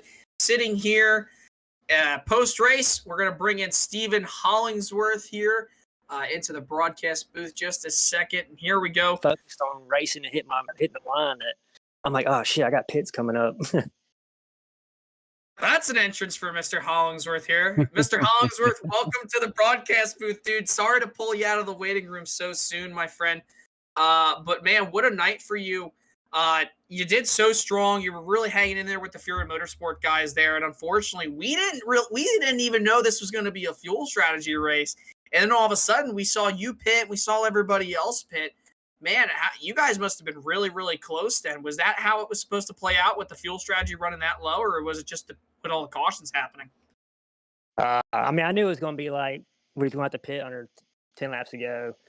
But once they caught me, I was like, all right, I'm gonna let Richie go, and then I'm gonna pit. And I figured they would follow me the next lap. And if I just got into pit entry good, and didn't make any mistakes, I'd be out and I'd be in the lead because I pit first, and that's usually how it works. But yeah, Richie going on gas, that was a surprise. I was not expecting that at all. I mean, you go to Mid-Ohio next week, obviously. How do you take this run going from 1.5 miles onto a huge twisty, windy road course with all the elevation change? How do you head into Mid-Ohio and carry the momentum from this week going on into next week? I just, that was a really good run. I needed that. I haven't been racing like I was when I first got in the league, and it's been the past couple of months, and that was awesome, man. Racing with those two guys right there, man. They put on. I mean, they race. They're up front every week, and I look at their times every time I'm in the lobby with them. And if I'm even a 10th or a tenth and a half, close to them, I feel pretty good about my truck or my car or whatever I'm in. Just focus on being clean and gaining some more respect. Looking for somebody to help me with setups. I'm trying to compete with the top, 3 or 4 people in this league, and I'm willing to work with somebody on helping, set. So come on, people. Well, there you have it, Stephen Hollingsworth. Man, you had one hell of a run here tonight. Who do you got to thank for this great podium place finish here at the Chicagoland Speedway tonight, my friend? Everybody that supports the league and races in the league, and the Brody and Richie and all those guys and everybody that shows up every week. They put on a good show, and it makes it a lot of fun. And this group's pretty competitive, and I like being here. So look forward to next week. There you have it, folks. Stephen Hollingsworth. Stephen, thank you for your time, man. We'll see you next week at Mid-Ohio. See you. All right, that was Stephen Hollingsworth, driver, the number 5 Space Force Ford F-150, coming home third tonight. Next, we're going to talk to the second place driver who was fast, but it was just too little too late here.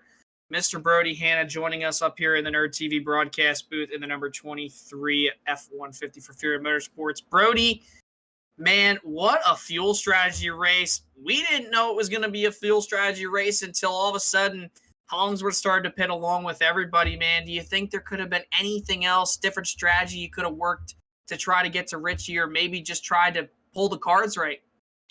No, I mean, when we were talking about what we're going to do pit strategy wise, we kind of decided one's going to do one thing, one's going to go the other way, and hope that it works out. But I thought that Richie thought that Richie was going to have to pit there, and he wouldn't be able to stretch it, but he was able to. Kind of stole one there, but that's all right. I figured, we kind of split the strategy. One of us, we're going to come out on the right end one way or the other, hopefully. Were you considering staying out at all at any point? No, not at all. Not Yeah. at all, because I didn't think that anybody was going to be able to make it. And as a matter of fact, I was going to pit a lap or two earlier, but I didn't have my fuel set, so I had to ride around and set it before I came in. But I wish I would have split it half and half, knowing that if somebody was going to go the full distance, I wish I would have split it in half instead of waiting so long and try to make up some time that way. Yeah, I didn't see it coming. I don't think Richie saw it coming, but he stole one. But hey, we had a good run. You had a good run. You go into Mid-Ohio next week. I'm sure that's going to be a fun place for you guys. You guys have been so fast. But with that being said, who do you got to thank tonight for the great second place run you guys had over at Fury? Well, I got to thank the team. Got to thank Michael in particular. We ran a good bit of practice last night. I actually did some practice this week. Surprise, surprise. But Oh. me and Michael ran some practice laps last night, and Tony ran some practice laps last night, and kind of came up with something what we want to run. This setup is, I'll just say, it's very similar to our Las Vegas setup, and I think the 19 won last time at Las Vegas. So go figure. But yeah, anyway, we've got a lightning fast setup for these 1.5 mile tracks. I love them. They're a lot of fun. But got to thank the team. Thank you guys for broadcasting. Thank everybody out there. And I do want to send out an apology first off to the 28 of McKinney there. I hate that happened going to the corner. I hadn't looked at it yet. I want to look at a replay, but I feel like I should have gave him a little more room there. He said he came up, but we kind of we both are kind of taking fault for that, but I do feel like I should have given him a little more room. And there, Tommy, I hate that happened to Tommy on the backstretch too. I was trying to come down and get a little bit of side draft, and I think he moved up the same time just a little bit, or it was net code. I hadn't seen it yet, but right hooked him too. I hate that for Tommy. I enjoy running with Tommy, and I hate that happened to him as well. And so I went out there and right hooked Richie at the end just for good measure. At least you're right. At least you're right. Hook the guy who finished one spot ahead of you there at the end. But Brody, congratulations on your second place run tonight. We will see you next week at Mid Ohio, my friend. Congrats on second. Yep, looking forward to Mid Ohio. We'll see you guys. That was Brody Hanna, driver, the number 23 Full Throttle Sim Racing Nerd TV F-150 for Fury Motorsports, coming home second tonight. And now we're going to load up the Nerd TV victory lane. Richie Coy, going to bring him up here into the broadcast booth. And there he is, the Haskell, New Jersey native, Richie Coy, coming home P1 tonight. Richie, what's up, man? You somehow were able to pull a rabbit out of a hat tonight, and you just ran away with fuel strategy, my friend. How did you do it? Well, we ran the Las Vegas setup tonight, and I took a gamble, and it paid off. What can I tell you? I know I'm out of fuel. I couldn't even do my victory lap. Yeah, we saw that Jeremy was calling the shots there right as you crossed the line and said, and he runs out of fuel. So, man, you ran it dry all the way to the end. I was actually kind of surprised with how you were able to run so far compared to everybody who was practically on the same strategy as you. And Brody said he was not debating on not pitting. Was there any thought in your mind of, maybe I should pit, maybe it was the right call to pit, or was your whole plan the whole time? Because Brody was saying you guys were talking about it to stay out the whole time. Was that your plan? Well, yeah, Brody wanted to split that in half, and I was kind of on the fence on whether or not I wanted to do that. But when he pitted, because I was behind him in the 50 the whole time, I was drafting and lifting and saving fuel. So when he pitted, he told me how much fuel he had, and I had like almost a gallon and a half, 2 extra gallons than he did. So I looked down, and I was like 2.5 laps short on making it. But then I looked at my relative, and I saw that I had 7.5 seconds back to the TJ. So I just clutched it and let TJ gain 6 seconds on me over the next couple laps. And then when I got 2 to go, I never went. He pitted, I think, with 2 to go, and I never went over half throttle for the last almost 2 laps, and then ran out right at the end. It was mostly luck. It was not my plan. I was planning on pitting with like 10 to go, but like I said, it was close. I was like, why not try it? Let's see what happens. Well, there you have it, man. Who do you got to thank tonight for coming home first tonight, for basically running it dry all the way to the end, man? Who do you got to thank for that victory in that number 19 F-150? Well, first and foremost, I got to thank the fuel guy for getting it full of fuel on that last pit stop. I mean, he got all he could get in there. He couldn't get any more in it.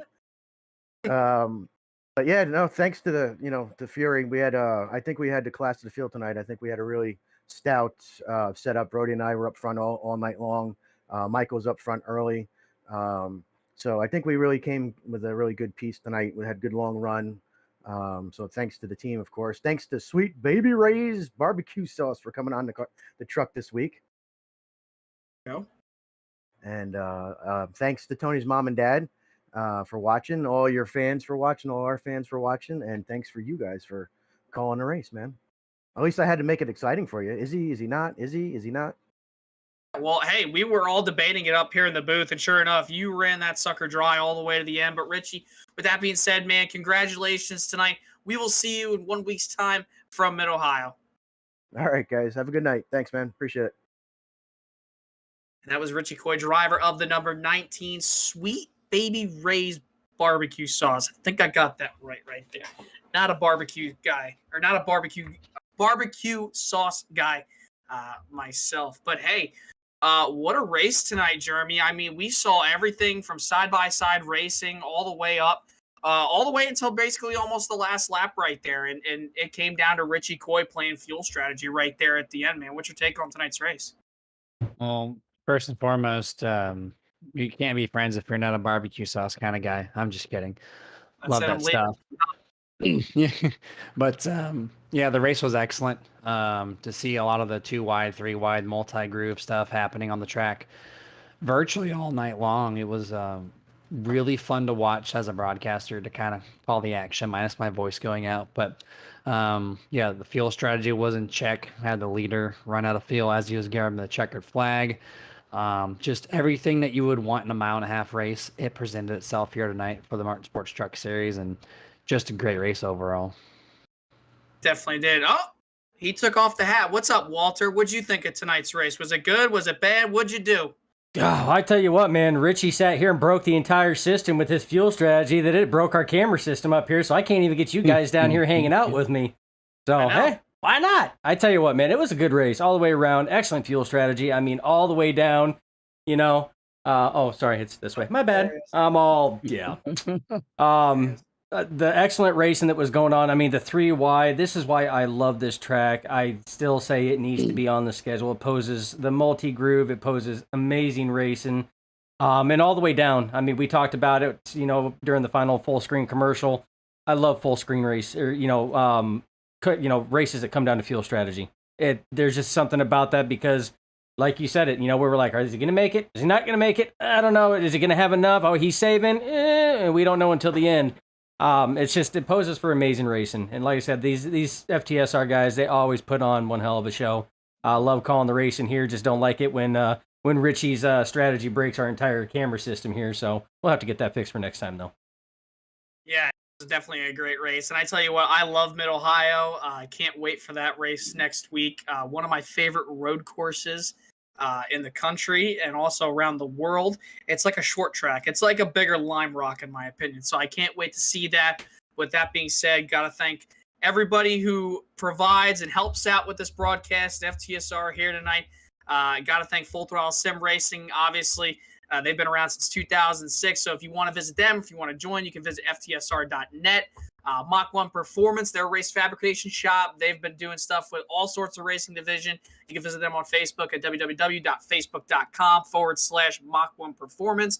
And Sim Racing Points, one of the greatest points management systems ever. If you're running a league and whatnot, you can check them out at simracingpoints.com. You can thank Martin Sports as well over at Scott Martin over there in Michigan.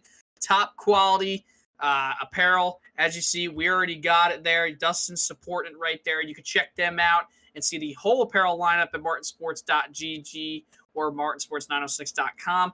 iRacing iFly, you can get all those notifications just like that. You know, you can check up their whole product line on iRacingIFlag.com. Also, the butt kicker, you can get that real feel, real response of a race car, and you can visit thebuttkicker.com to see all of their product lineup. Team Watson Racing Setups, you can check out their racing setups for iRacing, some of the best quality over there as well on teamwatsonracing.com. And also can't forget about Roasted Gems Coffee, because I'm probably going to need some in the morning after the next broadcast I have to do. And their coffee beans roasted just for you. You can start the day off right with them. You can visit roastedgems.com to get a taste. Check them out for sure. Check out all the sponsors over here for FTSR and also NerdTunes. But with that being said, guys, 1 week's time, we're going to Mid-Ohio. So that is going to be a fun race for sure. Also on Monday, we got the Mach 1 Performance Cup Series as well. They will be going to Chicagoland.